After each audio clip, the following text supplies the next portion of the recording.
And we are on. What's up? Happy Monday. Yes, happy Monday. Coming off of another spectacular weekend of sports, of course. Football, baseball, preseason basketball. I know we're not going to really get into that yet. So much is going on. But pro and college football, we already know. Baseball is going on right now.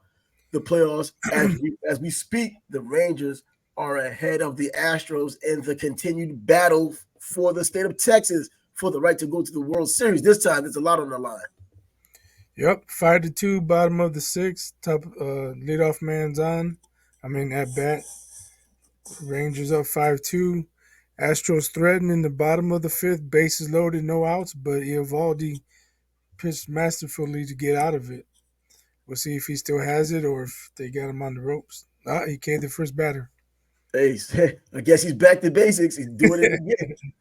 I mean, I'll tell you what, these Rangers, man, it was tight between these two teams going into the playoffs. Identical records. We already know the Battle of Texas, as I already said, and there was going to be some fireworks. Now, this thing may go back to Arlington with the Astros obviously having to really press. And in baseball, I said that the home field advantage wasn't as big as it might have been in basketball or football, and it really isn't. But I guess when there's meaningful October baseball on the line with a World Series in the balance, it may get a little tenuous out there. Yeah, well, and I said if you have a good pitcher, the crowd don't matter. Doesn't That's matter the where you're truth. playing. And they got outstanding pitching in game one, and they're getting quality pitching today. Yeah.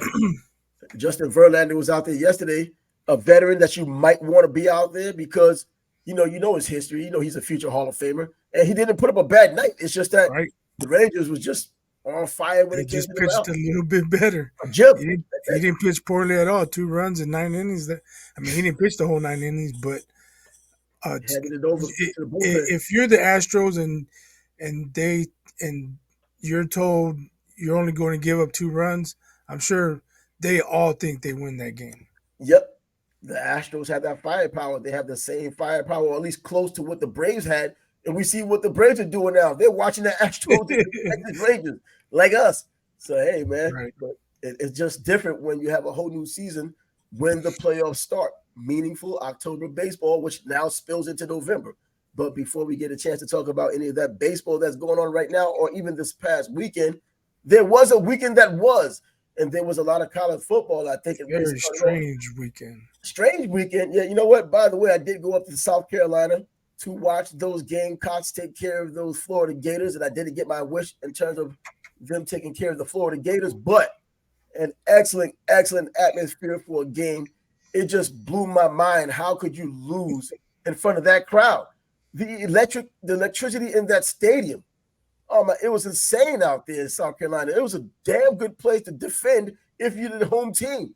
And they didn't defend it. They were up by 10 and still lost. Spencer Rattler still not the quarterback he was supposed to have been, coming out of college, going to Oklahoma, leaving Oklahoma, coming to South Carolina, still doing a lot of nothing meaningful. They lost last year in the Gator Bowl to Notre Dame. They lose now at home to the Gators in a conference game. A Gator team that isn't really on top of their game, but getting there with Billy Napier in his second year. Well, it's glad to hear you had a good experience. You get to compare it to Doak Campbell in a few weeks. Yeah, When we in go just a see few Florida weeks. State against the very disappointing Miami Hurricanes. You know what? I've said it even in the beginning of this season. Miami has their problems against North Carolina, whether it's down there in Florida or whether it's up in North Carolina. This time in Chapel Hill, and they had the problems I, I expected them I to could have. live with that though. I could live with them. North Carolina's a good team. Drake May's a hell of a quarterback. He's going to be a I first could round. and going into Chapel Hill, I could live with that. But the week before, that one still hurts, man. All they Yeah, had to do that was Georgia Tech game. take a knee, and they only have one loss. Now they're on a 2-game losing streak, and I believe they're going to Clemson. Yeah, Clemson's coming down to Or Miami. they play Clemson. Man, that could be three in a row. You know what? Clemson's favorite right now, I believe, but I think that Miami can get it back together because this year, even though it's not the third year or even the fourth year for Mario Cristobal, he's still trying to prove that, you know what, he is the man for the job, not just because he's an alumnus of Miami, but because this guy is a great recruiter in addition to being a great coach. I think it works his way out. I know the transfer portal has people thinking they should win sooner than they should win, or sooner than they won in years past, when you can go in a 4 or 5 year cycle, making room for Richard's freshman year, so you go with 5 years, and then you come out with something big. Penn State did that routinely. But now in this day of NIL and now the transfer portal, people want results immediately. And based on what happened last year, well, Miami kind of did get results immediately. It just has to stop now in terms of the losing. Get Clemson, take care of that, and then even go into Doak Campbell, where it's going to be a hard way to play against Florida State, but maybe back to those old days of when Miami and Florida State got together in Doak Campbell, or down at the old OB Orange Bowl, and they put on the show for the rest of the country to watch. It may not be there yet. Florida State's there, but Miami has to arrive and show that they deserve to be back in a rivalry like that too. But this past weekend, man, it started off early. Coach Prime back in the news. Coach Prime back in the news, man. But for what reasons? His team, as you said, karma. You were huge. That was weird. I had something going on Friday night, so I wasn't by a TV. But by the time I did get home and I was able to check the score, or at least check on the game, I saw it's 29-0. I'm like, oh, this one's over. I'm not gonna watch. So I found something else to watch. Woke up Saturday morning, my phone's blowing up. Bleacher Report, notification here, notification here. Coach Prime upset, and I mean, I'm like, they lost or what? And then so I had to go to YouTube and watch the highlights.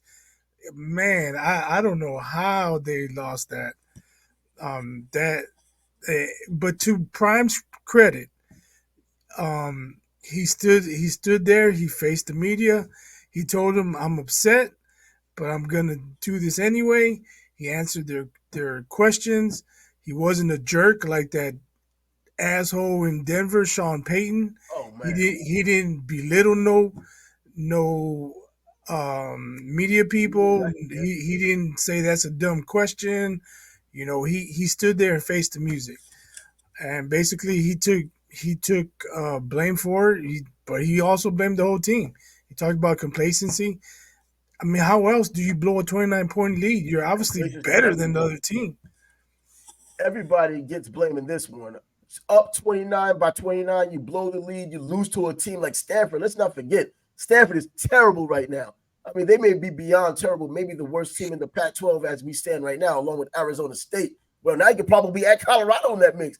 But you know what? I think the funny part is, or the not so funny part is, there have been people out there kind of waiting for this in the chamber, like they have their 9 millimeter in the chamber, waiting for this kind of thing to happen to Coach Prime so they can just laugh, because I've seen nothing but emojis and memes and stories about how bad Coach Prime is and how fraudulent this team really is. It's these people who've been wanting to say it for a long time anyway.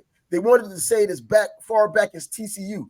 They didn't get their chance. They didn't get a chance to say it with Nebraska. They didn't get their chance to say it with until Oregon, but that wasn't enough, because you can make the excuse. First game on the road that they got blown out like that. I mean, they had a road game before that, but they got blown out. It was on the road. Now they're at home. They lose the way they lose, blowing the lead. Well, they had Travis Hunter back. They had their key cogs back, and they didn't win. They blew the league in the process. But I think there was more people who were interested in just laughing at Dion and continuously bringing this up, because their point is he's not a good coach anyway. We don't even know at this point if he's a good coach. What we do know is that he's an excellent recruiter and a hell of a motivator. And right now, because I saw somebody even saying believe and putting up memes, guess what? This is still the first season of the Deion Sanders experiment, or experience for that matter. And he's going to continue to bring in these players, and the teams are going to continue to get better. His son, I think there's still a lot to be desired when it comes down to him still reading defenses from left to right. He does it on occasion, but not with the consistency you expect a top flight quarterback, with people talking about being a first rounder. I don't believe he is, but that's just me. I'm not a scout, not a team member who's going to make the decision. But he has, with even though the numbers are gaudy, there's just something about the way he goes about throwing the ball and not throwing the ball to let me believe, or makes me believe he's not a first rounder. Well, let's keep in mind about Coach Prime, though. Although he has coached at other locations, Mm-hmm. he's basically a rookie coach in big time college football. Oh yeah, absolutely. So I don't know how long he's going to coach. We unfortunately has health issues with his feet and circulation, things of that nature. But if he's there for 10 years, I'm sure in 5 years he's going to be a better coach than he is right now. Yeah, Just from experience. And he's a very intelligent guy. So he's going to be learning on the job. As far as Shadur, I think I have more faith in him than you do. We have to wait and see how it plays out. yeah. But I just don't know how they blew that game up 29-0. Could they have run the ball more to kill the clock when they saw their defense wasn't stopping Stanford? I don't know. I didn't watch the game, so I can't say there was a coaching mistake here or this call there or a bad play call there or whatever. So I'm not sure, but I just don't see how you blow a 29-0 lead, man. I To remember Stafford, I remember when Buffalo came back on who they Houston. yeah on Houston. That was amazing, and I remember saying, "Run the ball, run the ball." They're coming back. Don't you see? They have all the momentum. I mean, Houston had lost all momentum. They had Warren Moon and those guys, and they had confidence in that offense. But man, once that other team gets going like that, and your defense cannot do anything to stop them, you need to run the ball and run some clock, man. And right now, Colorado, I think this is a point now in the season. They played Stanford, by the way, which is an awful team. I've already said that. But they're at a point in the season now where they may just have one more win for the rest of the season based on their schedule. Looking at what I've seen, the only team I think they have a legitimate chance of winning against is Arizona. But Arizona this past weekend went on the road and beat Washington State. I think they dropped like 44 points on them. So I don't think you can really sleep on Arizona. Arizona State was the issue, but Arizona's a solid team based on what they've done so far and now what they've done to Washington State. And then you look at the rest of the schedule. They have UCLA on the road. I don't think they're going to win that game. They just lost to Stanford at home with the buzz going on, with all the hoopla, all the Sanderism, everything that's going on with Colorado Buffalo football right now is going on at their stadium at Folsom Field, and nothing happened. And they lost the game. So I'm thinking these teams that they have on their schedule, which are now Pac-12 teams, including Utah, they're going to lose.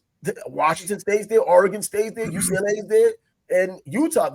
I don't see them winning. The only opportunity I see them winning at this late in the season, where people kind of have an idea now of what to expect from them, is Arizona. And after what Arizona did, well, I don't know that too much anymore. But either way, they lost. They were up by 29, lose 46-43. Just serious loss. Well, it will be a major disappointment if they don't win another game this season. I don't think too many people saw that coming. No one saw the Stanford, especially coming back the way they did. But I got to say, because Coach Prime says he has receipts. Well, as a Nebraska fan, I have my own receipt. Yeah, right. Colorado had that bogus 30 for 30. Well, I forget what it was called, but it was all about McCartney and his program, how they won the national championship. Didn't really talk about the fifth down. I remember that. Didn't talk about the Phantom clip on Rocket. And then they had a jab that they said something about Nebraska. And that just shows you what their mindset was. They weren't happy they won. They were happy Nebraska didn't win. That's a loser's mentality. Yeah, right. It's a loser's mentality. So although I wish Coach Prime, I want him to do well and I wish him luck, it was so satisfying to see the fans in the crowd like this. The fans that came back, by the way, because they were gone for so long. When you win just one game, that's gonna be a meme. That guy's gonna be a meme. That guy's gonna be a meme. You're a meme. You're a meme. It's like Oprah. You get a car. You get a car. You got a meme. And that's what's going on with them now. But Colorado, I think that all of the shine and glitter for this season probably is going to die down. I think the hoopla would still be there because Coach Prime has that personality and he keeps his players, I guess even the fans, engaged. And let alone the radio show he may have out there or even the television show continues to keep them engaged. And he's just overall just a motivational guy. Things that he says just makes you want to see what's next. Even after a loss like this, they may want to see what's next. But this is what it turned out. Do they get with Travis Hunter coming back? I'm sure he's probably not 100% healthy, but the healthier he gets, the more plays he makes offensively and defensively. That's going to draw attention. Shador's he's still going to put up numbers, whether they may lose 52-45, but Shootouts. yeah, their defense obviously needs help, but their offense can score. The offense can score, but now the karma part, showing the watch. How about that? Oh, I texted you. I texted you, man, and that's Hey, two. That's the second time. Shador, he didn't like Nebraska going to midfield in Boulder, but then he did it to Oregon. And I texted you right away as soon as I saw that. I said, Karma's a bitch. Karma's a bitch. well, now it is. And they did it to him, and now all the Colorado fans are up in arms. Oh, that's classless and blah blah. Oh, but it was fine when Shador did it, right? Yeah, Karma's a bitch, man. letting them know he has a $60,000 watch or a $70,000 watch, whatever five-figure watch he has on. He's showing it to him. There's no need for it. But anyway, they're getting the attention that they wanted, whether it's good or bad. This is what they wanted before the season started. This is what they were driving and thriving with throughout the season, all of this attention. Now the bad things are happening. The attention is there. Keep the energy. Bad energy, but keep the energy. And Dion, Dion's, look, I think people want to see him upset. And I think there are people out there, even in a loss like this, that are upset that he's not as upset, or at least not showing it outwardly, so that they can enjoy him being pissed off. Well, you're not getting a chance to see it right now. They'll have their games coming up. I think that UCLA He is has to keep his composure. If he loses it, then how are the players going to react? He has to. That's what he's being the leader. That's what leaders do. Yeah, If the captain panics, the crew's gonna panic. I'm just thinking there's a contingent of people out there who thought that he would. Like you said, he said, I'm going to take the responsibility. I'm going to still come out here and speak to the media, even though he probably didn't have to and would have probably been fined for it. But he did it. I think people are still expecting him to be some whiny loser when he loses, and especially a loss like this at home. They were probably expecting him to whine, complain, and make excuses, and he didn't. He held everyone accountable. He held himself accountable, his coaching staff accountable. Mm-hmm. Ate the L, move on to the next game. If you get another L, it's part of the process. This is not even a year old. This is not even a season old yet. And people are tripping and complaining and whining or hoping that he does badly so that they can feel better about themselves. I think it's more of an idea of what their lives are like if they're waiting for him to look bad to feel better themselves. So that was one of the games that started off the week.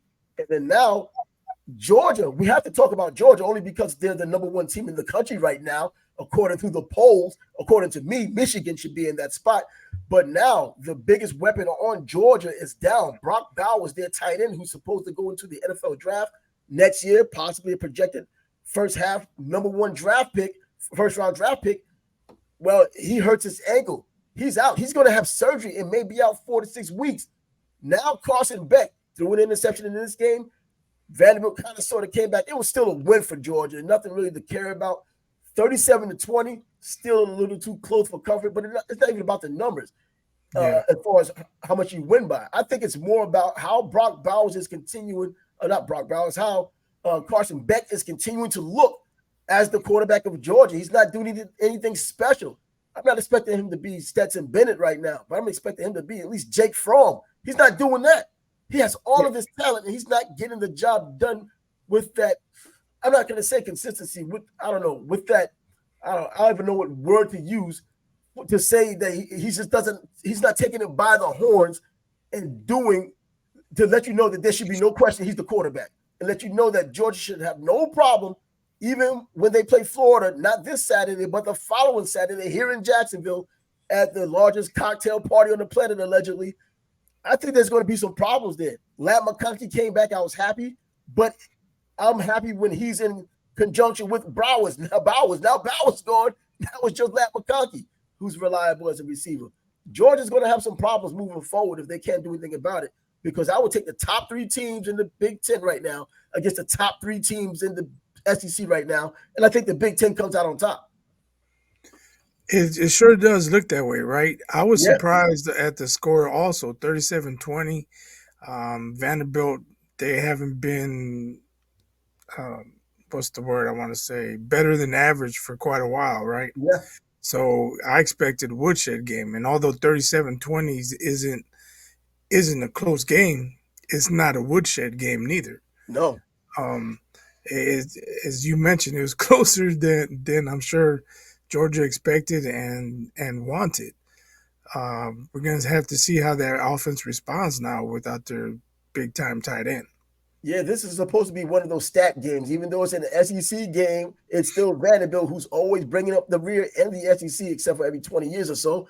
But this is a game that you want to caution back if you're a Georgia fan to put up that 300-yard game with probably 4 touchdowns, no picks, and then you get 1 touchdown, 1 pick, and it's pretty ordinary.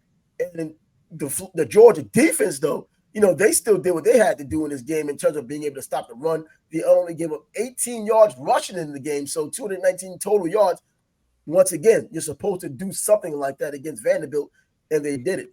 But yeah, I'm saying it could come down to what we talk about with Dallas and Dak when they come up against a team who jumps out in front and the defense can't hold them like they have been other teams, yeah, right? How's the offense going to respond? That's going to be the big question for Georgia. But as far as should Michigan be number one, they look like it, right? They're yeah, playing like it. But yeah. Ohio State's not too far behind either. I was about to say the same But because Ohio Ohio State. State, they got Penn State. They got to overcome that hurdle. And if they remain undefeated, then it'll be them in Michigan probably. Yeah, because Penn State's another team that's just putting a whooping on teams. I mean, they played UMass this past week. I think it was 63-0. We're sitting in William Bryce Stadium in South Carolina, looking at the scoreboard. So you're watching the game and you're watching the scoreboard of other teams that are playing, and you're looking at this Penn State game like, come on, man, UMass, come on. And then you look at the SEC scores, and then you see the Pac-12 scores, and that's where we go now. Washington and Oregon both got together for this game. They went up to Washington. Oregon went to Washington. It looks like Washington had the upper hand in the early going, the home field advantage of working to their advantage. But then Oregon, with Bo Nix, knowing what the hell he's doing, has the most starts in college football right now, brings the team back. They had a chance to win, but they lose 36-33. And Lanning said that, you know what, he'll take this. It's on him 100%. Bro, it's nice to take responsibility. 1,000%. With the game this close and with so much on the line, to lose that game, man, just saying I take the responsibility shouldn't be enough. Your players have made mistakes in that game. You might have made mistakes as a coaching staff, but this is a game you probably should not have won on the road anyway. It was going to be a close game, but the result turned out to be what it was supposed to have been. Now, out of this game comes, I believe, the new Heisman Trophy leader, and that would be Michael Penix, the quarterback for Washington. Before it was Caleb Williams. Well, we saw what happened there. They were blown out against Notre Dame, USC. You mean Caleb Prescott? Yeah, right? That Caleb Prescott. Put it into one word. And the way he played, the trifecta with interceptions, 3 interceptions against Notre Dame. Notre Dame finally steps up and beats a team like USC. But now we think, was USC really that good? Because we saw what they'd done against Colorado, and the defense was a mess last year. Going against Colorado, we saw more of a mess this year. Colorado had almost a chance to come back, and they were trying. They didn't have enough time, and they ended up losing. But that was another mess that USC had defensively. So I think Notre Dame, in light of what we've seen from them the past couple of games in which they've lost, to finally win the way they had won, with Sam Hartman, my guy in the beginning of the season, I can't abandon ship, but he didn't do much of anything in this game. I mean, Hartman just, 126 yards passing, with 2 touchdowns. The 2 touchdowns. He didn't have to do much. He didn't have to, exactly. He didn't have to do too much of anything because, when you have the previous Heisman Trophy winner taking a sabbatical from the Heisman house to throw a couple of picks or maybe 3, this is what you're going to get. Help from him. He might as well go to Notre Dame. Yeah, I didn't watch that game, but I saw the score and I saw the notifications, the Bleacher Report. Williams throws another pick. I'm like, they're in trouble. But I did watch the Washington-Oregon game. And that Oregon's coaching staff, to me, they gave that game away. Before the half, they get down inside the 10. They have a chance to kick a field goal, but they go for it, and Washington's defense stopped them. So that's 3 points right there they left on the board. Then in the second half, they got into the red zone again, went for it again, got stopped again. So that's at least 6 points they could have had. But then their defense stepped up. Washington couldn't move the ball. Washington, then Oregon started scoring. Oregon had the lead. It looked like Oregon was going to take it home. But then, when instead of punting, they went for it. They got stopped again. Man. So instead of maybe getting it at the 20, if it goes into the end zone or if the punt is stopped inside the 10, they got to go 90 plus yards or at least 85 plus yards, whatever. They get the ball close to midfield. They go down 2 plays. Washington takes the lead. Oregon goes down. They have a chance to tie the game with the field goal, and the kicker missed it. And I laughed because I'm thinking maybe that's why he went for it because the kicker's The gonna miss. guy I doesn't don't trust his know, kicker. but still, they should have punted. They should have punted. There wasn't that much time on the clock to go 85 yards, 90 yards, 80 yards even. Um, that would have been very difficult. And if I'm on defense, man, I feel like, damn, coach, you didn't have no trust in us. But then again, they scored in 2 plays, so maybe going for it was the right call. I don't know, but I wouldn't have gone for it. And the new rules in college football this year, like the NFL, if a player catches the ball, you don't stop the clock now if the chains are moving. That's the new rule in college football this year. So before the chains can really help you out, you get a first down, the clock stops until they reset the change and they wind the clock to go. That's not the case this year. So college kids have to really think fast, and coaches really have to implement that and get used to that kind of play now. But nevertheless, Washington wins. They're now in the top 5. Oregon loses. They shouldn't drop too far. I don't think they did drop far. But now we have Washington, another Pac-12 team on the ledger, trying to make some noise in their swan song season because Washington will be part of the Big Ten next season. And then part of the Big Ten is Michigan. They won 52-7. They're on cruise control. And they're not even getting spectacular play from their quarterback in terms of numbers, but you know his presence when he gets out there. J.J. McCarthy, excellent speed for a quarterback on almost any position, skill position. And then he makes the right decisions. His completion rate percentage is pretty high or very high for a quarterback that's not really expected to throw the ball as much.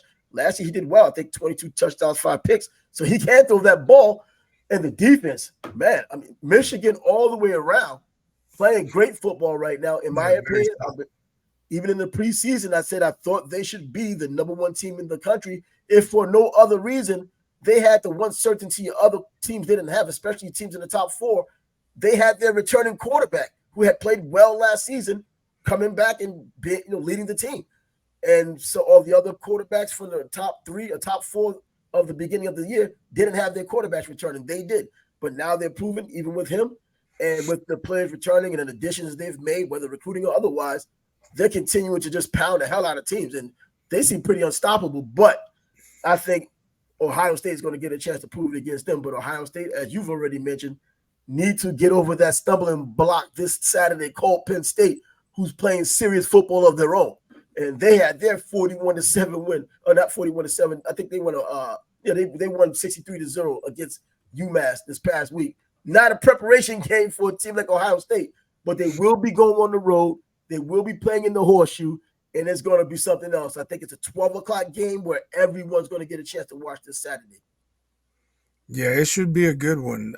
Penn State's been playing at a high level, but it's no easy task going into the shoe. And Ohio State, they seem to be rolling offensively, whereas early in the season they were struggling. Seems like they figured it out now. And if Marvin Harrison Jr. he's hitting his stride, he's going to be difficult to contain. But it's not like he's their only weapon either. Nope. You know, you give him too much attention, other players are going to hurt you. Yeah, as you already said, man, in the beginning of the season, they had to get that continuity. We know CJ Stroud, who's now in the NFL. We'll talk about him a little later. But you talk about just having to get that continuity, offensive line-wise, the chemistry you need with wide receiver and quarterback. I felt early that they would get it done because, if nothing else, Kyle McCord, their quarterback, did play with Marvin Harrison in high school. And that chemistry is going to come back to what it once was anyway, that familiarity and all of that. And now he threw 3 touchdowns and no interceptions this past week. Marvin Harrison, doing Marvin Harrison things. In fact, 105 yards receiving, which is still lower than what he normally would get if he goes out there and plays. Got his 1 touchdown, but they were just as Yeah, dominant as they're becoming more and more dominant. The he's going to have a breakout game sooner or later. We'll see if it's breakout game Saturday. for him is 300 yards. He's gonna be like he's gonna, he's gonna be like Troy Edwards years ago when he played against Nebraska. Just throw a 400 spot up there at somebody. All right, He's gonna that's the second or third time you brought that up on our show, what man. up? What Troy Troy Edwards? Edwards, why you gotta keep bringing him That's a up? hell of a damn number he put up, 40 yards. I never thought a receiver would ever touch 400 yards. It's hard enough for running backs to get that on the ground. But they just Who kept targeting him over he left Louisiana with the Tech. L though, right? Who? They lost that game. Yeah, he Yeah, did. that's what I'm saying. Oh, trust me, I've met Troy Edwards, and not exactly the happiest guy you're going to meet in your life.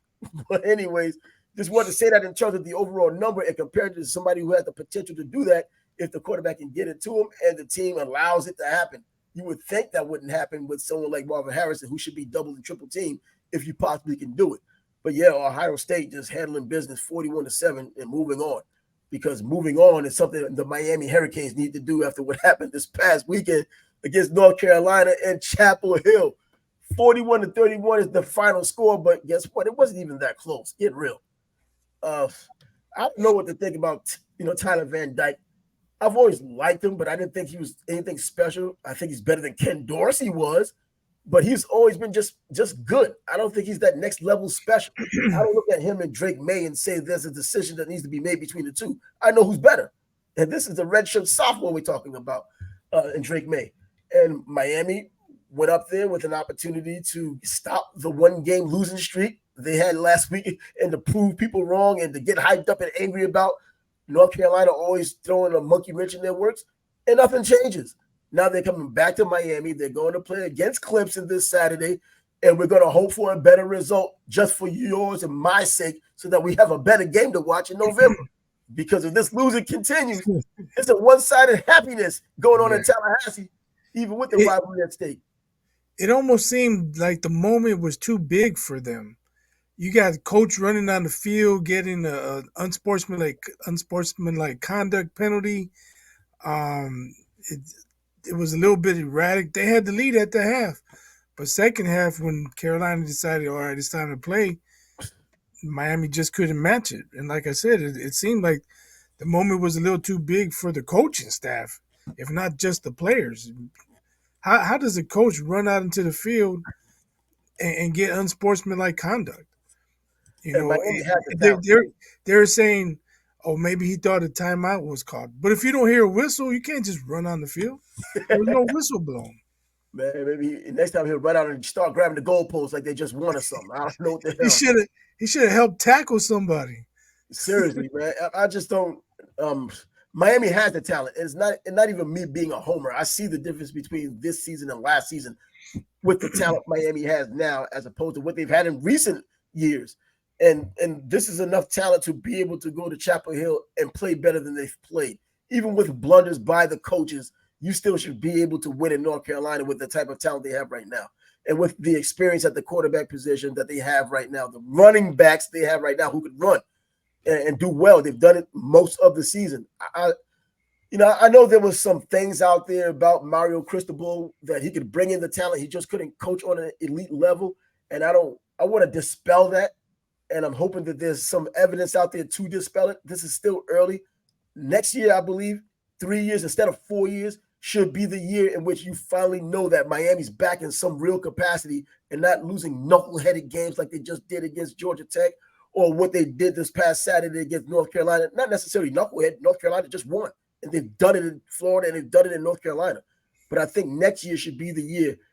If Mario Cristobal is the coach we believe he could be as Miami Hurricane fans and the talent that he has and has been bringing in based on what the nation is saying and seeing, I think they should show it next year. I'm not going to use this year as a throwaway line, but you know what?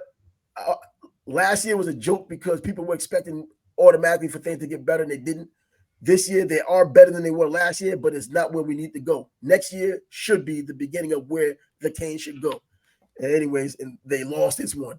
And so now that puts a lid on college football. For now, there's a lot more college football to talk about, and we have time to do it sometime this week, throughout the week. But the NFL is still in all lights. They're still the marquee matchups in all of football, even though there are college teams out there like Bama, this, that. In fact, Bama just beating Arkansas 21, 23-21, a close 24-21, I think. A close game. Arkansas came from behind. Jalen Monroe still going to be an issue, completing less than 50% of his passes. He's still going to be an issue. And I think Tennessee may expose that issue. Big time rivalry up there that I don't think people outside of the South realize that this Tennessee and Alabama rivalry is really a huge rivalry. But nevertheless, the NFL beckons. And the freaking Lions, 5-1. It doesn't even sound right. Even if Barry was there, it doesn't even sound right. They're undefeated at the top of the NFC North, and they go down on the road and beat a one-loss Tampa Bay Buccaneers team. It makes them look bad in the process. Double digits. Yeah, that was a good win for the Lions. I didn't expect them to win it. Yeah, I expect the bottom to fall out any week now, but it didn't happen yesterday. So, got to give the Lions their props. They're 5-1. They're tied for the best record in the league. So yeah, a three-way tie, right? A four-way tie, or whatever. But either way, a lot of teams, a bunch of teams are 5-1, but still, yeah. But it's. I tell you what, I mean, before the season, I thought Detroit would be better, but even I didn't see 5-1 out of the chute. But we've seen solid Detroit teams in the past who came out of the start like this or close to it, and then they kind of fizzled towards the end. 17 games gives you even more ground to lose when you start off like that. But I think they have a pretty solid team. Jared Goff is the one surprising the hell out of me. I've already written him off years ago. Apparently, this guy still has some life, and he's making it happen. Montgomery went down with the injury, but Jahmyr Gibbs is not even playing because of the hamstring, and they're still chugging along and winning. Yeah, but have they played a really good defense yet? I don't think they have, not to my knowledge. How many really good defenses are in there, except for, we already know the 49ers have their defense. The Chiefs didn't have Chris Jones. So yeah, but in the Chiefs' defense is not that special. Good defenses. It's like been Cleveland, better, though. Like Cleveland has a great defense. No, not like Cleveland, though. Yeah, Cleveland does have a great defense. You can talk about some teams that have great defenses. So, and then, because ultimately it comes down to they just have to win their division. And are there any great defenses in their division? Right now, there aren't any great defenses in the division. All they can do is win the division, get into the playoffs, and lose to the team with the great defense. That's probably the worst case scenario. But right now, they're on the go, and they're looking pretty good. Doing. I'm still surprised about Jared Goff more than anything else because I wasn't expecting this from him. I always thought, all right, this guy is going to be one of those NFL lifers. He'll start some games, he'll get injured, lose his spot, probably back up, get pissed, leave, back up somewhere else. Never really do much in the NFL. He's proven me wrong, and I can live with it because the Lions are doing some good things with it. Now, the next one would be our team that we picked to go to the Super Bowl, the 49ers. Got their first loss yesterday. The only thing I could have said before the game was take the under because of those defenses. But man, Brock Purdy smoking and steaming hot trash. But look who he lost. Christian McCaffrey's out. Then he loses Deebo Samuel. All he has is George Kittle.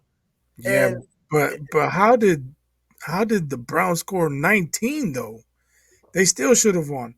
I mean, the field goal kicker should have made that kick also, but the defense got to be looking at themselves in the mirror. 19 points, and who was it? PJ Walker was the quarterback. PJ Walker, bro. I'm not. Look. He's a journeyman quarterback. Call him what he is. I think he played at Temple and he played in Carolina. I remember that, and I remember people were upset when he was let go. Bro, seriously, come on. You have Bryce Young coming. You have Bryce Young coming in. First pick overall. He seemed like he's finally starting to grow because they threw him into a bad spot. But anyways, he's getting better. But PJ, oh my God, he comes in there, he plays the way he's playing. He's 1-0 now. He 1-0. Hey, he's 1-0 this year. Yeah, so far. And he did what he was brought in to do. He made plays when he needed to. He limited his mistakes, and the defense took over because defense not only wins championships, they can also help during the regular season too. And they did. And the 49ers with the injuries, come on, everyone gets injured. It's part of the league. So you can't say if so-and-so wasn't injured. Yeah, everybody can't have a perfect game every damn game. Everybody's not going to have a perfect team throughout the season. But the 49ers did lose that game.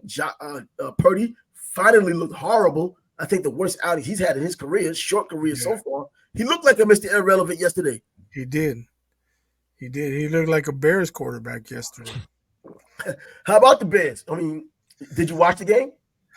No, I had my granddaughter, so I didn't watch it. I was listening.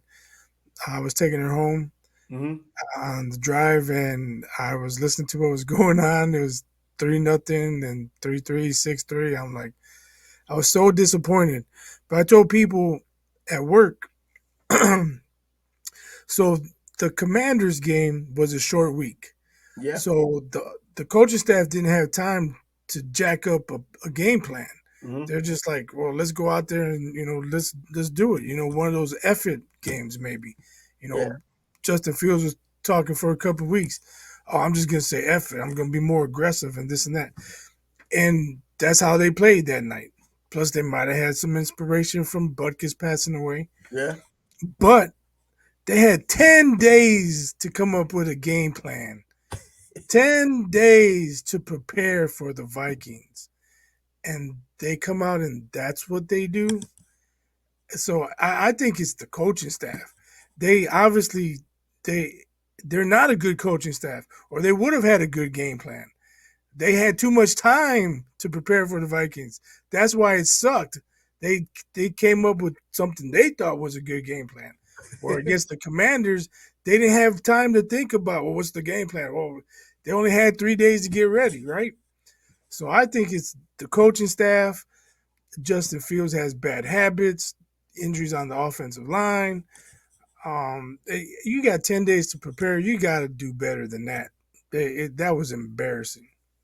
So what actually happened to Justin Fields? Was it a concussion? Because I No, saw his a head. wrist. That's all I saw. No, I thought it was his wrist. No, he actually has a dislocated thumb on his throwing Oh hand. wow. Oh, Yeah, bro. I so, mean, so he didn't come back. They haven't said how long he's out, but it doesn't look good. But yeah. even before that, he sucked. It's not like he was playing well. He looked like he did the first 3 weeks of the season. Well, he did get over the past 2 weeks, even though they got one of those losses. They didn't win last week, 8 touchdowns, one interception. I thought this would be something to catapult him into not anything elite, but better than he was, and something for them to be optimistic about, knowing they had him as a first pick, the first pick for them in the first round. But So apparently, and a bad thumb is a bad thumb. That's yeah, nothing you can fix. If your but thumb is bad throwing the ball as a quarterback, that's an issue. they made Brian Flores look like the greatest defensive coordinator of all time. He showed a lot of different looks, sent a lot of different blitzes. On one play, they had 8 in the box, and then 5 dropped. I think the play he got hurt on. So 5 drops, he's expecting the blitz, but then they drop. So now he doesn't know where to throw the ball. He's holding the ball, looking for somebody to get open, and then he gets sacked. And trying not to get sacked, he hurt his thumb. Ah, But man, on that play, he held the ball for over 6 seconds. wow, and still didn't find anybody. Throw it out of bounds, man. Get it out of there. Get rid of it. I No, don't know, that's what everybody on the radio in Chicago says. man. And the game moves so fast, man. I remember, being on the sideline of games and seeing how fast those guys move. It's one thing to watch on television, but when you're watching from the sidelines, not even in the game, you can realize the processing of information that has to happen in your head and the reactions you have to what's being displayed and being able to process it, get it down pack, make the decision in snap seconds. And it's so difficult. And we're talking 6 seconds being a long time, which it is for this game. But being on the field and not being able to find that kind of thing does it say anything about your ability to process the information? I think it does. I don't want to be a parrot, but I heard Olin Kreutz on the radio this morning, and he says, knowing what he knows about Brian Flores, you would think the Bears offensive staff would know the same thing. So he was looking for them to move the pocket, do things to protect Justin from the different looks and the blitz packages that were going to come. First play of the game, comes back, empty back formation, empty backfield, no extra protection. So here comes the blitz. Then nobody's open, gets sacked from the blind side, very first play. And Olin says, well, I don't know if you know who Olin Kreutz was. He's Yeah, he played for Colorado years ago. yeah, and he was the center for the Bears for a long time, Yeah, and somebody very respected in Chicago. he was a But tough dude. anyway, he's like, well, that's not a good start. But he was looking for them to move the pocket or do different things for protection, and they didn't do it. And he followed that up saying on second down, Justin Fields, he had a RPO, he kept it, he ran for 13 yards, but he had lost so many yards on the sack, it was still third down. But then they call another play and he ran for the first down. And he says, well, right there, Justin's telling you or showing you what he can do well. But instead, they're calling these plays to keep him in the pocket. And the Bears just couldn't protect him in the pocket. Man. And by the way, Olin Cruz played for Washington. I remember he played for Don James and Washington squad years ago. But anyways, yeah, he is a respected player. He was looked at coming out of the draft as one of those powerful, strong, gritty guys, and he had a pretty long career in the NFL, didn't he? Yeah, I want to say he was with the Bears for like 12 or 13 seasons. Man, and playing up there in Chicago alone, man, the weather alone shows how gritty you can be. But man, I just had to get that Chicago Bears thing out because I didn't know what happened when I looked at You the. know what's sad, man? Last week we talked about pundits on TV saying, "Oh, now's the time to trade Justin Fields." I'm afraid they might be right, man. That sucks that he even I thinking about that. ridiculed him last week, and I was like, "Oh man, maybe they should trade him." Now it's too late. He's hurt, Maybe and Trey he Lance played like crap again. got people bold. Trey Lance traded him as an early pick from the 49ers to the Dallas Cowboys, gave everybody a little bit more heart and want to get rid of their alleged franchise quarterback that they might have gotten upset with. But who do they have to replace him with for the long term that's going to at least give them something or the best opportunity to win? No, it'll be number one pick or bust. They're gonna Yeah, get one or two, or maybe one and two with Carolina's pick. and you know you have your boy, not your boy, but Caleb Williams out there deciding who he wants to play with and who he's not going to play with. That kind of nonsense. You know, he might pull Well, in if he John plays Elway like he deal. does, if he continues to play like he did against Notre Dame, he's gonna play himself out of the number one pick. Yeah, definitely he will. Yeah, I don't even know what to call a good quarterback or not these days. You know, I typically don't go with a USC quarterback, but you just can't take it because of the school. You got to look at the individual. But it's just that USC hasn't really put great quarterbacks into the NFL as of late, with Carson Palmer probably being the best in the past, I don't know how long. Now, Caleb Williams didn't just go to USC. He went to Oklahoma before that, and he was good. But anyways, keeping it up with this NFL talk and the way things have been going this past Sunday, the Jets take the O away from the Eagles. And a surprise, the first win ever for the Jets against the Eagles, ever.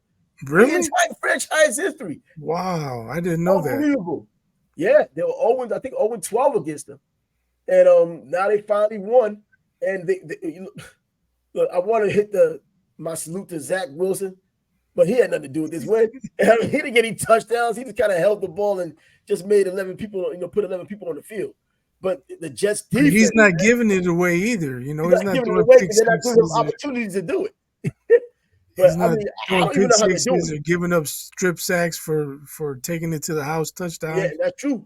I don't know how they're doing it. I mean, you can watch them do it, but it's the defense. And if only this defense had a damn chance to rest on a regular basis, they would be up there with the 49ers and Cleveland Browns as far as a dominant defense. They're showing they can be a dominant defense even while they're doing what they're doing. But yeah, they made things rough for Jalen Hurts yesterday. And I know there were people saying, see, Jalen Hurts isn't worth that contract, bro. It's one game. Come on, he didn't get this contract because of one game. He did it because since he's been with this team, they feel comfortable with what he's doing now. They saw what he did last season going to the Super Bowl. And if they're going to go to a Super Bowl again, guess what? It's going to be because he's at the helm. But anyways, the Jets, hey, surprise, surprise. But I'll take it whichever way I can get it and be happy. Get the heck up out of Dodge with that one. 20-14. And Yeah, I was still sweating the only way. question I have for you is at the end when they let him score, do you think he should have slid? Who? Your running back. Oh, Brees Hall? Yeah. You know what? I wasn't even thinking about that because let me see. Make sure I don't think he stayed that long. Oh man, no, they had runners on first and second. They hit a ground ball to the third baseman. He booted it for a minute, but he scooped it in the air and went and tagged third base. But if he booted it, would have been bases loaded, 2 outs. Who's up? Rangers are still up, but it's 5-4 now. Woo! Okay, they're making someone bite their nails Yeah, that now. would have been a big blunder. He made an error earlier in the game. But So, anyway, I which don't know. inning? I just thought the Eagles didn't have any timeouts. but the ball was like at the 7. Man, that the hole opened up like the Red Sea. Just walk in. Yeah, they I just see let him players run just take knees. and they did they showed the replay. The DB just kind of tapped him on the hip like it was two-hand tag. Nobody tried to tackle him. So I thought you would realize, oh wait, they're gonna let me score. Let me go down. They didn't have any timeouts. You run the clock out, kick the field goal, ball game. Well, bro. I'm just glad that we got the win, and it's against the freaking Eagles. Come on, man. My first favorite running back of all time when I was a kid was Wilbur Montgomery, number 31 for the Eagles, even as a Jets fan. And then Freeman McNeil came along later on. But either way, I'm just glad that they got the win. Jets So finally get a win. And so let me name an obscure, well, not so much obscure, but a running back I liked when I grew up yeah. that wasn't on my team. William Andrews, 41 for the Falcons. Hey, You William remember Andrews. him? Did you You don't see remember William Andrews? William Andrews? Yeah. Did you got a chance to see games in Chicago from down in Atlanta? Well, they played him a couple times, but I remember his highlights. Oh, all right. Look, Nah, YouTube I don't him. remember. William Andrews was a dog, man. Man, I've seen so many running backs in all these years, and William Andrews, nah, unbelievable, right? YouTube him, man. William Andrews was a dog. His probably his best highlight. They threw him a pass out in the flat, linebacker or maybe DB. I don't remember exactly. Came up to make the tackle. Man, he just trucked him, ran straight down the sideline for like 75-yard touchdown. Another one of those Kevin Mack types that just That run was people one of those game breaks. They're like, watch this play from William Andrews. over. Hey, you know what, man? Now I'm gonna have to watch. Luckily, YouTube is available to have to watch. Unbelievable that I don't know who he is, considering that I mean, growing up, that's all you did was watch football and know who the heck was coming in and out. And I guess not. I mean, you want the Grizz blitz, and that's about the offense, I guess. that's what it came down to, essentially. But hey, back to the Jets winning. That's a good deal. How about the Dolphins continuing to be offensive and offensive? That's what it's been with these Dolphins. Yeah, their offense is high powered. You got to be a good defense to slow them down. They're going to put up points on just about anybody. Um, are they the best team in the NFL? It's hard to say right now. Are they the best team? Buffalo looked like trash yesterday, but Buffalo beat the Dolphins. Pretty Yeah. easily too. So that's a question for the end of the year. Right now, I think teams are going to be inconsistent. Even the 49ers had a letdown yesterday, Yeah. and they look like they were no doubt the best team in the league. So it's going to be a matter of who stays healthy and who gets hot at the end. And those Dolphins did score 70 points the week before losing to the Buffalo Bills. I guess they didn't get any rollover points to go into that game with. They just kind of felt a little out of it. But another thing with the offense, the way it's going, I mean, Tyreek Hill, man, look at the way he's playing. This is 6 games, He has 814 yards already. He's 186 yards away from a 1,000-yard season in the 6th game. Bro, he might get that $2,000 after all. Yeah, it's looking like it. And he's averaging about a fifth of a football field on average with his receptions, almost 20 yards per reception. He's treated like a college, man. People know he's getting it. But there's so many things. What's up with that offense, first of all? You have Raheem Mostert with 6.8 yards per carry. And we knew when A-Chain was in there, he's getting 11 point whatever yards a carry for the average. Some games with 13. That Miami offense, man, I hate to go against it, and I'm still dreading the day the Jets have to deal with that nonsense because it's going to happen. Sauce Gardner, Tyreek Hill, I smell the smoke. But anyway, I can smell the smoke. The Sauce didn't even play yesterday, did he? Who? Sauce. I don't think he did. Well, I don't know if he's injured or not. That's pretty big for your team, man. Missing a couple players and still come out with the W against the defense is a decent defense, a good defense anyway. It's supposedly been a great defense if Aaron Rodgers was there or someone who was a real quarterback and slow things down and not have them out there after every 3 and out, which has been pretty much 3 and out the entire season. So, yeah, the Dolphins, I mean, Tyreek Hill, legendary right now. 42-21. They're just blowing teams out one after the other.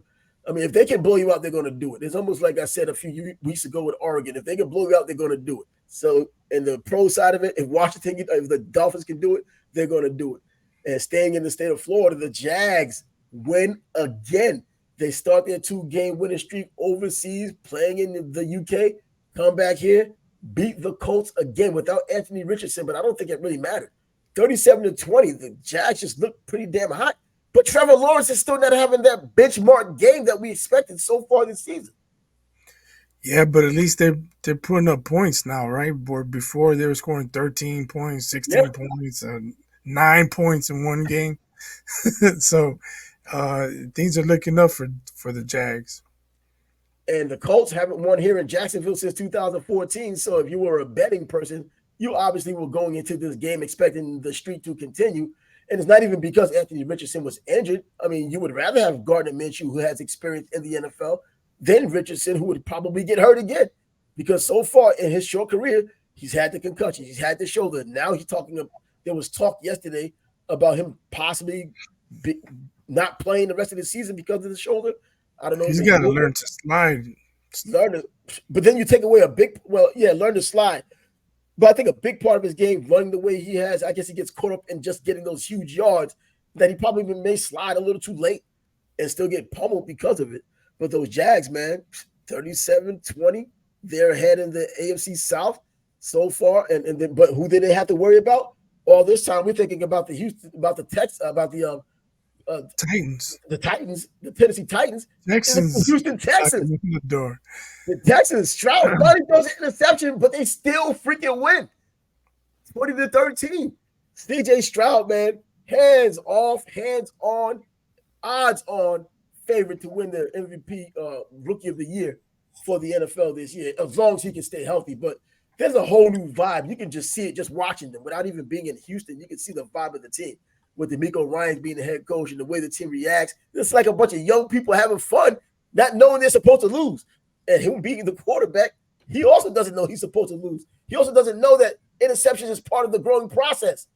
But I haven't watched any Texans games this year, but I might tune in on Sunday, check them out. They're obviously putting him in position to succeed, right? They're not putting him in position where he has to make big time plays or make choices that going to lead to turnovers, and that's how you should treat a young quarterback. Chicago Bears. But he's putting up yards too on occasion. He's putting up those big yards, showing that he's going through his progressions and getting the play and making big plays. And then a game like yesterday when he threw his first pick, his percentage wasn't that great, but they still win the game. He doesn't put up the extraordinary numbers, but he took care of the ball well enough to still pull out a win. A bunch of young guys on his team, another young coach on his team, a new coach whose message is getting through. How do you put these quarterbacks in that position? Because I believe all these coaches believe they're putting their quarterback in the position to do as best they can with the ability they have. And it doesn't work out like this. It didn't work out with Peyton Manning. It didn't work out with Drew Bledsoe. Prototypical cerebral quarterbacks, allegedly.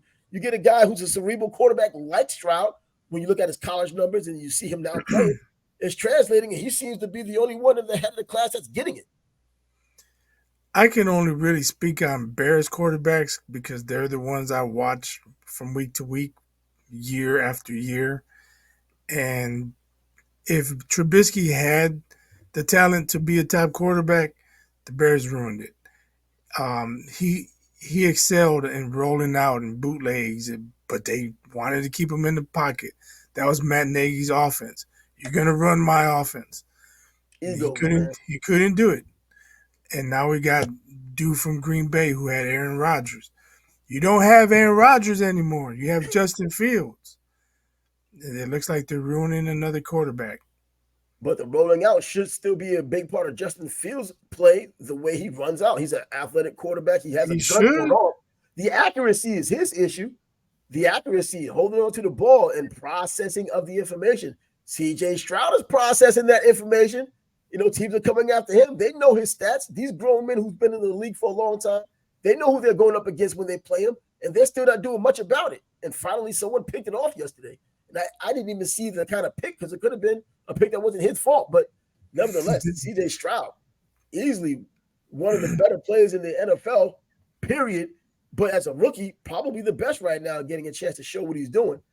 Yesterday, Bijan Robinson for Atlanta, not exactly doing well with averaging less than 3 yards a carry, but that's just one game. There's a whole bunch of season left. There's still a bye week for people to get healthy, et cetera, et cetera. But yeah, CJ Stroud just still making it look pretty damn easy. I hope the reason why he makes it look easy doesn't allow others in college to think that they can just jump right into. We've seen too many fail. He's a damn anomaly for the moment. So let's deal with that. And the Bengals, are they creeping back into it? Looks 17 like it. 13. Hey, they were down against the Seahawks, came back. It was Geno Smith on the other side. But Geno Smith, not a bad quarterback, probably average, but it's better than most. So the important thing is, like, they're not putting up a lot of numbers, right? They're not scoring 42 points. They're not scoring Nope. 35 points, 38 points. But they're 3-3. And I mentioned it. I think you agreed. At some point, the Bengals are going to get it right and go on the run. Yeah. When that offense starts clicking, they're 3-3 now. Yeah. They started out, they were 0-3, right? Yeah, they lost. Yeah, 0-3. Yeah, they were 0-3, and now they're 500. If that offense starts clicking, they're going to be a problem. Yeah, People and should have Joe took care of Burrow. them while that offense is struggling. Like I said, they only scored 17, so it's not like the offense is clicking. They just did enough to win. Yeah, and Joe Burrow, he's still injured. It's not like the injury had gone away. He's toughing it out, and I'm sure he's getting his treatment every week, during practice and after practice, and he's slowly but surely getting better. And when he's finally feeling better, because at least it's a calf, even though we say when you get injured in the NFL, it's very difficult to get healed back up. Something like that can probably heal back up as long as he doesn't continue to get hit or put too much strain on it. So it'll heal back up a little later. Then you have a bye week. Then he may come back looking like the old Joe Burrow. But even right now, he's looking good. They're at 500. And other than Baltimore, well, Cleveland now with that defense, that's another defense that can chase him around. But man, I think that Joe Burrow can make things a lot more interesting the healthier he gets. He's already shown us what he can do. So this is not something we just wait and see. Definitely. It's not something we have to wait and see. It's just a matter of when he's going to feel 100%. And I think when he feels 100%, we're going to see it on the scoreboard. That's it. We're not going to have to ask him. We just look at about a 30, 40 spot and be like, okay, Joe's back. So, Right. so now with all of that football handled right now, look, we still have the rest of the week to talk about other games if that's what we're going to get into. Baseball is still here. And I know before this show started, the Rangers were up. It was 2-0 at the moment. They're trying to go up 2-0 overall in the series against the Astros. At last check, you said it was 5-4. It is still 5-4 going to the ninth, Whoa. bottom So of the ninth. bottom of the ninth. So they get their last licks. They try to come back and walk it off if there's an Yeah. opportunity. Man, you know what? I took Texas to win this series, but you know what? We already know the kind of offense the Astros have, and we also know what kind of a playoff series in baseball has been all the series period. With all the teams we wanted to go, I thought would go, no one's there. The Diamondbacks are there. You got the Texas Rangers taking on the Astros. We kind of sort of thought that would come around, but all these other teams Yeah. that are supposed to have been in, the Braves, you got the Phillies there. I think the Phillies is the next big team that's supposed to win. That's there. Houston's the biggest television market out of the remaining teams, but Philly probably is the favorite right now if you had to say there was a favorite. Yeah. So even if the Rangers win this game, I'd be careful about writing off the Astros. It's a 7-game series. Yeah. Mm-hmm. It's not beyond the realm of possibility that the Astros win 2, 3, or even 4 in a row. And also, they had a better road record than home record this season. They were actually under 500 at home. Wow. So, is it a surprise that the Rangers look like they're about to go up 2-0 if they can get the 3 outs? And I think they did have the lead over the Rangers in the head-to-head matchups this year too. I always say now it's meaningful. October baseball, you can throw everything out the window, but a stat like that's a long, big sample size like they've had for the whole season at home, and it's worked out that way. You know what? There may be something to it when they do go on the road and kind of get their bearings together. Maybe they will use that philosophy of, well, we don't have to worry about the pressure. It's all on them now to close us out, and they can just play their game. Yeah, we'll see. The pitchers on the mound, I want to see who's leading off. So Leclerc's leading off. And Leclerc's on the mound. Pena's leading off. What am I saying? But yeah, they were I think 4 or 5 games under 500 at home, and on the road they were up like 14 games above 500. So they're a better road team for whatever reason. That D-backs Phillies series is going to be very interesting. It Both is. teams are hot. Whose pitching staff performs better? That obviously that's going to be a key. That's baseball, but whatever team can shut down the opposition is going to have the upper hand. I don't know which team's going to do better though, because both those teams are hot. Yeah, but I think Zach Wheeler, man, I could count on him to get those 7 innings in before the bullpen could come in. You know, the Diamondbacks is one of those teams that the dark horse team. No one really expected, and they just came out and won. And they made these stories about their bullpen. That's pretty much no one knows who they are.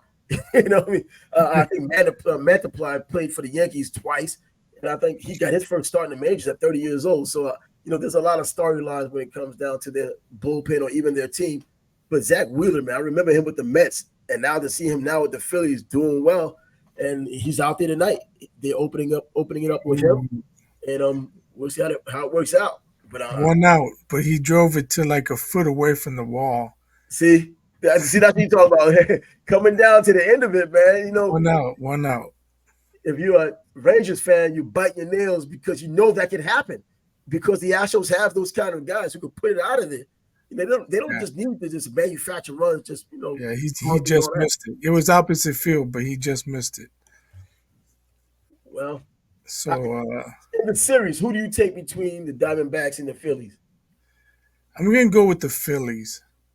See, I'm going with the Phillies, but man, I love a good story, and I like the Diamondbacks. I like the Diamondbacks. I like to run with the Diamondbacks, but I don't want to pick them just for the hell of just taking the underdog. I think the Phillies are going to have too much for them, and if anything else different happens, we have even another storyline to run with, and even more to talk about as they go through it. So, that'll be it Yeah, for today. I say the Phillies. They beat the better team in the Braves, Yeah, but I mean it's not like the Dodgers were pushovers. no, they But aren't. They weren't that supposed to be. game, like I mentioned, both teams are hot. That game might go 6 or 7. Man, I'll take Hold those on, Phillies, and I don't have anything 2 against Phillies outs. fan. I don't mind. 2 outs. Third baseman made a nice play. All He right. had to go into the hole and beat the throw beat him by like a step and a half. But I just want to say to our viewers, if you're like me, when you click on a video, you don't want to hear hit the subscribe button, click the bell, and we don't do that, right? No. But we want interaction. Uh, give us feedback, comments, share us. We want to grow the show. We want more interaction. So we get straight to it because we don't want to waste your time. And I know you're probably saying, well, why are you mentioning it now? Because it needs to be mentioned. If you don't want to see our ugly faces, listen to us on Spotify You know or what?